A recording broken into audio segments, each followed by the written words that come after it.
Now children, in this video we will see a question further based on Graham's law of diffusion. This is quite a good question, not difficult but yes, little different from the previous ones, but a good question. The best part is that it's not tough but little tricky. Now it says it's a straight glass tube has two inlets. A glass tube which has got two inlets X and Y. Inlets X and Y. A straight glass tube has two inlets X and Y. And the length of this glass tube is 200 centimeters. HCl gas through inlet X and HCl gas through inlet X and NH3 gas and NH3 through Y are allowed to enter the same time. I wrote question in short, otherwise the whole would have covered in just writing the question. So it's a glass tube, children, a straight glass tube.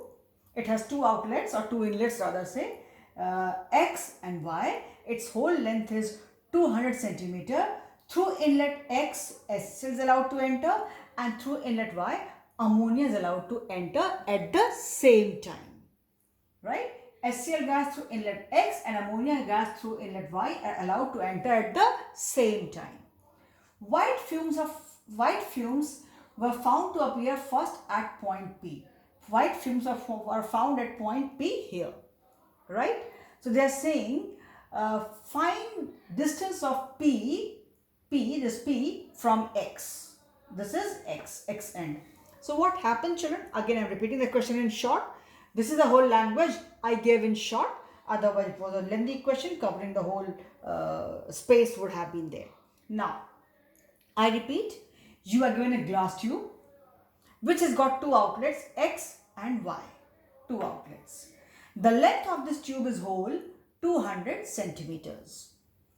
Through inlet X, HCl, and through inlet Y, NH3 are allowed to enter at the same time. They are saying first white fumes were found to appear at, white fumes first appear at point P. This is point P. So what happened, children? This is HCl, this is ammonia. Definitely they are moving inside the test tube. They are coming in contact with each other. The first point where they come in contact with each other is point P. HCl plus ammonia give you NH4Cl, dense white fumes. They are saying white fumes were found at point P. Now children, we know that they are asking the distance of point P. So this distance is suppose X.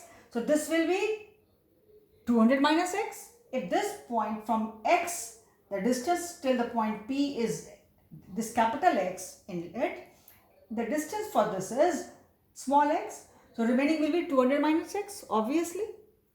So we could relate, at least the question is based on Graham's law of diffusion.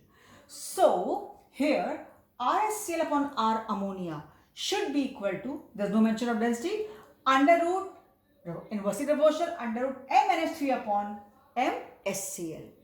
Now here the mention of distance and all is equal to d HCl upon T upon d NH3 upon T, right? The equation which we had in the previous video, right? When I gave you all the formulas for Graham's law, that R1 by R2 is equal to under root D2 by D1 is equal to under root M2 by M1 is equal to V1 upon T1 upon V2 upon T2, or distance travelled upon time for 1, distance travelled upon time for 2. So this formula was there. So ultimately what happens, children? R HCl upon R NH3 is equal to what? M NH3 upon NHCl. Ammonia is 17, HCl 36.5, molecular mass by now you know. I have not calculated here. HCl, H and 35.5, 1 plus 35.5, 36.5, and this is 17, ammonia is 17, 14 plus 3 should be equal to what? Distance travelled by this, its rate. So x in time t, and this should be 200 minus x upon time t, right? Because at point P they are combining. Now children, concept truly says that this point X should be, this point P should be closer from this outlet X through which HCl is being sent in, because ultimately HCl is heavier than ammonia.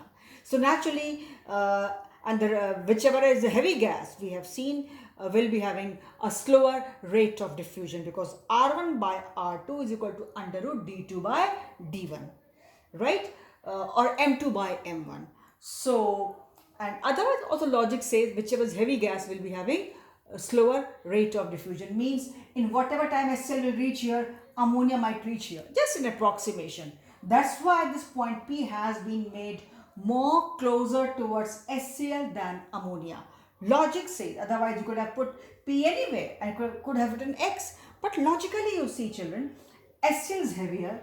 So in whatever time HCl has reached here, ammonia might have reached here, somewhere here, but not actually in the 7, in the center or towards ammonia. No, it will be closer to HCl for sure.